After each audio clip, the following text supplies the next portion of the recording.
Fawla seba' tal-qorti komplet tinstema' l-kompilazzjoni tax-xhieda fil-konfront ta' 3 akkużati mixlija bil-qtil ta' Daphne Caruana Galizia f'Ottubru li għadda.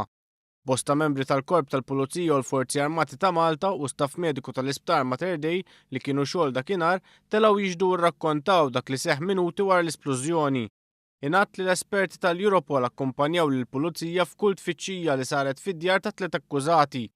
Xehet ukoll Mario Vella, ir-raġel li ftit tal-jiem wara l-qtil ta' Caruana Galizia bina Matthew akkużah li ħaxxi ritratti fuq il-post u kien għalhekk li kissirlu l-mowbajl, madankollu fil-qorti ħareġ li Vella ma ħalebda ritratti.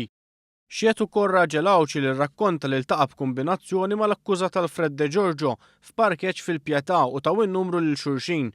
Dan wara l-akkużat wedu li kien se jitlera Għawdex, madankollu l-akkużat niżżel in-numru tiegħu fil-mowbajl bl-isem ta' Roger.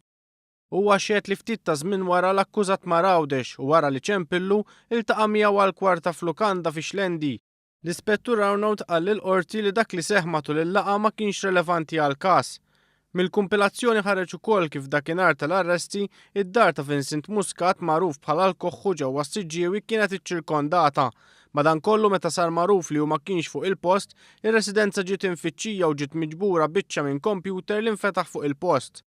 Membri tal-Forensika u tal-Europol ħadu wkoll mowbajl li appartjeni għal bint l-akkużat. Kien hawnhekk fejn id-difiża oġġezzjonat li ma kienx hemm awtorità biex dan isir. Mill-imsida ġiet elevata wkoll karozza tal-akkużat. Tul ismieħ l-akkużati deru kalmi għall-aħħar tant li xi kultant deru wkoll jitbissmu jgħaddu xi kummenti f'widnejn xulxin.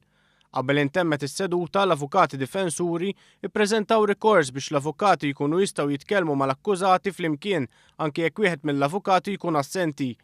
Saħħu li f'dan il-każ qegħdin jaħdmu bħala tim u għalhekk m'għandhomx jinżammu ma jitkellmux mal-klijenti ta' xulxin.